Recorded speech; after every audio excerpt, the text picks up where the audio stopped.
కాలేజీలని ఈ రోజు కేబినెట్ ఆమోదించడం జరిగింది.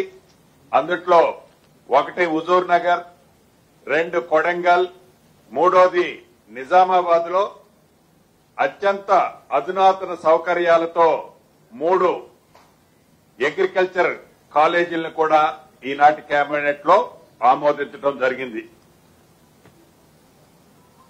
అదే రకంగా తెలంగాణ రాష్ట్రంలో ప్రజాప్రభుత్వం ఏర్పడి రేపు డిసెంబర్ 9వ తారీఖు నాటికి 2 సంవత్సరాలు పూర్తి కాబోతుంది. ఈ ప్రజాపాలన 2 సంవత్సరాలు పూర్తవుతున్న సందర్భంగా ఏవైతే ఉత్సవాలుంటాయో దానికోసం ఒక కేబినెట్ సబ్ కమిటీని కూడా ఏర్పాటు చేయడం జరిగింది ఈ కేబినెట్ లో. అదే రకంగా ఈ లోకల్ బాడీ ఎలక్షన్స్ కి సంబంధించిన దాంట్లో అనేక మంది వివిధ సెక్టార్ల నుంచి అనేక అభ్యర్థనలలో అనేక మంది మంత్రులకి, గౌరవ ముఖ్యమంత్రి గారికి, ఉప ముఖ్యమంత్రి గారికి, అదే రకంగా పంచాయతీరాజ్ శాఖ మంత్రి గారికి, మా సహచర మంత్రులందరికీ కూడా ఏవైతే గత ప్రభుత్వంలో 2 పిల్లల నిబంధన ఉండేది, 2 పిల్లల కంటే ఎక్కువగా ఉంటే లోకల్ బాడీలో అది ఎంపీటీసీ గాని, జెడ్పీటీసీ గాని, వార్డు మెంబర్ గాని, సర్పంచ్ గాని నిలబడే అర్హత ఉండేది కాదు ఆనాటి ప్రభుత్వం చేసిన చట్టం వల్ల. దాన్ని ముఖ్యంగా ఈ రోజు కేబినెట్ లో మా సహచర మంత్రివర్యులు శ్రీహరి గారు వారు మొదట లేవనెత్తిన ఈ అంశాన్ని కేబినెట్ అంతా కూడా సానుకూలంగా స్పందించి ఈ నిబంధనని ఎత్తేయాలని రాష్ట్ర ప్రభుత్వం ఈ రోజు కేబినెట్ నిర్ణయం తీసుకోవడం జరిగింది. అదే రకంగా ఈ ప్రజా ప్రభుత్వంలో ప్రభుత్వానికి కావాల్సిన అనేక సెక్టార్లకు కావాల్సిన ల్యాండ్స్ ను కూడా రాష్ట్ర ప్రభుత్వం వాటి అలొకేషన్ చేయడం జరిగింది. ఉదాహరణకి భద్రాద్రి కొత్తగూడెం జిల్లాలోని ఏనుకూరు మార్కెట్ కమిటీలో జూలూరుపాడు ఆ సెక్టార్ లో ప్రాంతంలో ఉండే జూలూరుపాడులో ఉదాహరణకు ఒక 10 ఎకరాలు అక్కడ అలొకేషన్ చేయడం జరిగింది. ఇట్లా ఒక 7-8 సెక్టార్లకు మీకు డీటెయిల్స్ అన్ని మా వాళ్ళు ఇస్తారు. 7-8 సెక్టార్ కి ల్యాండ్ కూడా అలొకేషన్ చేయడం జరిగింది. దీంతో పాటు ప్రముఖ ఏదైతే నల్సర్ విశ్వవిద్యాలయం, లా విశ్వవిద్యాలయం ఏదైతే ఇక్కడ మన దగ్గర ఉందో అక్కడ ఒక 7 ఎకరాల స్థలాన్ని గతంలో ఇచ్చిన దానికి అదనంగా ఒక 7 ఎకరాల స్థలాన్ని కూడా ఈ రోజు ఈ కేబినెట్ లో వారికి ఆ యూనివర్సిటీకి ఇవ్వడానికి అంగీకరించడం జరిగింది. దీనితో పాటుగా గతంలో స్థానికులకు 25% సీట్లు ఇచ్చే కార్యక్రమం దాంట్లో ఒప్పందం ఉంది. ఆ 25% ఇప్పుడు కేబినెట్ లో 50% పెంచాలని కూడా కేబినెట్ తీర్మానించడం జరిగింది. అదే రకంగా ఇక సుదీర్ఘంగా హైదరాబాద్ మెట్రో రైలుకు సంబంధించిన అంశం చాలా సుదీర్ఘంగా చర్చించాం. పలు విధాలుగా చర్చించిన తర్వాత ఏదైతే ఈ మెట్రో రైలు గతంలో పార్ట్ ఏ కింద కొంత కన్స్ట్రక్షన్ అయింది. ఇక్కడ 2A 2P కింద ఇంకా 2 సెక్టార్లు ఎక్స్టెన్షన్ చేయాల్సిన అవసరం ఉంది. ఇది రాష్ట్ర ప్రభుత్వము ఏదైతే ఎస్టిమేట్స్ అంటే ప్రపోజల్స్ ని కేంద్ర ప్రభుత్వానికి పంపించిన సందర్భంలో కేంద్ర ప్రభుత్వం ఏవైతే కొర్రీస్ పెట్టిందో ఆ కొర్రీస్ లోని అంశాలు మొదట ఫేజ్ లో ఏదైతే ఎల్ఎన్టీ కట్టిన ఏరియాకి సంబంధించిన అంశం కేంద్ర ప్రభుత్వం పెట్టిన షరతుల్లో అది ఒక అడ్డిలుగా ఏర్పడిన కారణంగా అది కేంద్ర ప్రభుత్వం గాని రాష్ట్ర ప్రభుత్వం గాని దాన్ని టేక్ఓవర్ చేయాల్సిన పరిస్థితి వచ్చింది.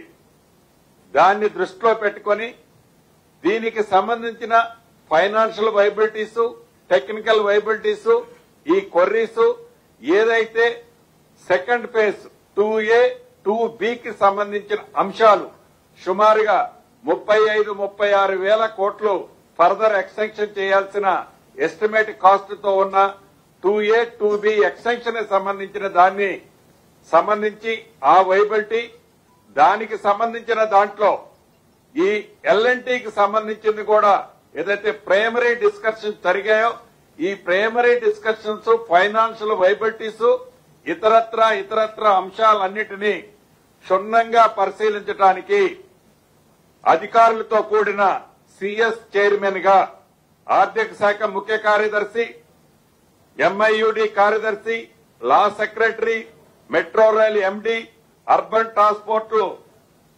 అడ్వైజర్స్, మిగిలిన ఉన్నతాధికారులతో ఒక కమిటీని కాన్స్టిట్యూట్ చేయడానికి ఈ రోజు కేబినెట్ ఆమోదం తెలపడం జరిగింది.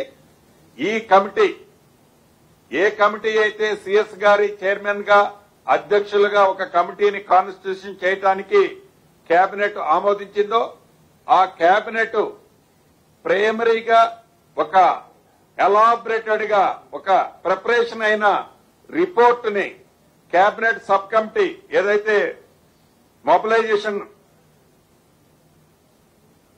సబ్ కమిటీ ఉందో ఈ మొబిలైజేషన్ సబ్ కమిటీ అంటే డిప్యూటీ సీఎం గారు దానికి చైర్మన్ గా ఉంటారు, డిప్యూటీ ముఖ్యమంత్రి గారు. ఆ కమిటీకి ఈ కేబినెట్ ఉన్నతాధికారులతో కూడిన కమిటీ ఆ కేబినెట్ సబ్ కమిటీకి ఆ రిపోర్టును సబ్మిట్ చేసిన తర్వాత ఆ కేబినెట్ సబ్ కమిటీ అది కేబినెట్ కి వచ్చిన తర్వాత దాని మీద ఒక నిర్ణయం తీసుకుని మళ్ళీ ఇన్ డీటెయిల్ వైబిలిటీస్ ఇతరత్ర మళ్లీ వాళ్ళకి క్లియరెన్స్ ఇచ్చే కార్యక్రమాన్ని చేపట్టడం కోసం కేబినెట్ సబ్ కమిటీ సిఎస్ గారితో ఏర్పాటు చేయడానికి ఈ రోజు కేబినెట్ అనుమతించడం జరిగిందని మీ ద్వారా రాష్ట్ర ప్రజలకి తెలియజేయడం జరుగుతుంది. అదే రకంగా రాష్ట్ర వ్యాప్తంగా R&Bకి సంబంధించిన 5,566 కిలోమీటర్లని సుమారు 10,547 కోట్ల రూపాయలతో హ్యామ్ మోడ్ లో రాష్ట్ర కేబినెట్ టెండర్లు పెట్టుకోవడానికి హ్యామ్ మోడ్ లో కేబినెట్ ఆమోదించింది. ఏవైతే రాష్ట్రంలో అది మండల హెడ్ క్వార్టర్ నుంచి డిస్ట్రిక్ట్ హెడ్ క్వార్టర్ కానివ్వండి, డిస్ట్రిక్ట్ హెడ్ క్వార్టర్ నుంచి స్టేట్ హెడ్ క్వార్టర్ కానివ్వండి, ఇంకా ముఖ్యమైన టూరిస్ట్ ప్లేసులు, లేకులు, ఇతరత్ర ప్రాంతాల్లో ఏవైతే ముఖ్యమైన ప్రదేశాలు ఉన్నాయో కొన్ని 2 లైన్స్ కింద, కొన్ని 4 లైన్స్ కింద, కొన్ని 3.5 మీటర్స్ ఉన్నది 6 మీటర్స్ కింద వైడన్ చేసే కార్యక్రమం చేపట్టే దాంట్లో 5,566 కిలోమీటర్లు సుమారు 10,547 కోట్ల రూపాయలతో రాష్ట్ర కేబినెట్ హ్యామ్ మోడ్ లో టెండర్లు పిలుచుకోవడానికి R&Bకి క్లియరెన్స్ ఇవ్వడం జరిగిందని కూడా రాష్ట్ర ప్రజలకి ఏవైతే R&B రోడ్లతో అస్తవ్యస్తంగా గుంటల మయంతో ఉన్న రోడ్లని గత ప్రభుత్వంలో నిర్లక్ష్యానికి గురైన ప్రాంతాల్లో ఉన్న రోడ్లని పూర్తి స్థాయిలో ఇంప్రూవ్ చేసే కార్యక్రమం ఈ హ్యామ్ మోడ్ లో రాష్ట్రంలో ఉన్న అనేక రోడ్ల ద్వారా ప్రజలకి సామాన్యులకు కూడా ఇది మెరుగైన ట్రాన్స్పోర్ట్ ఉపయోగకరంగా ఉండే విధంగా ఈ రోడ్లు ఉపయోగపడతాయని కూడా తెలియజేస్తున్నాను. అదే రకంగా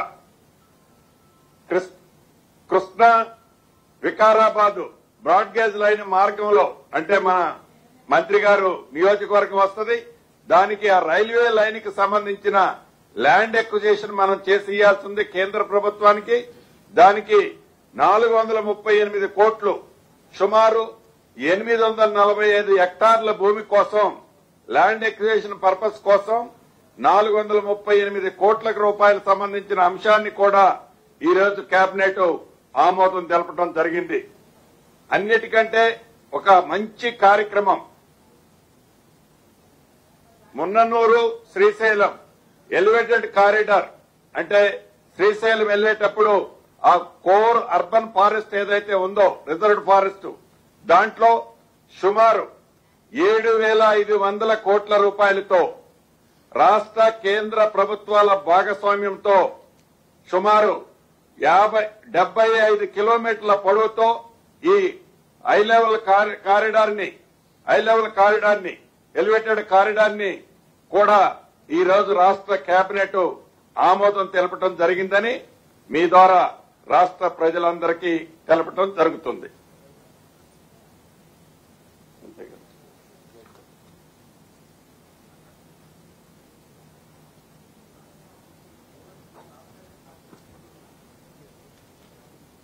సో ఇప్పుడు ఇచ్చే వాటిలో ఫాస్ట్ గా ఇచ్చేస్తాం, అది కూడా టేక్ ఓవర్ చేయడం జరుగుద్ది. ఇప్పుడు యాజ్ ఇట్ ఈజ్ గా మద్దతు ధరతో పాటు ఏదైతే ఉందో దాంతో పాటే కలిపే ఈ బోనస్ కూడా సన్నవాళ్లకు ఇవ్వటం జరుగుద్ది. ఈరోజు వచ్చిన మెయిన్ ఐటమ్స్ ఈరోజు అయ్యేనన్న.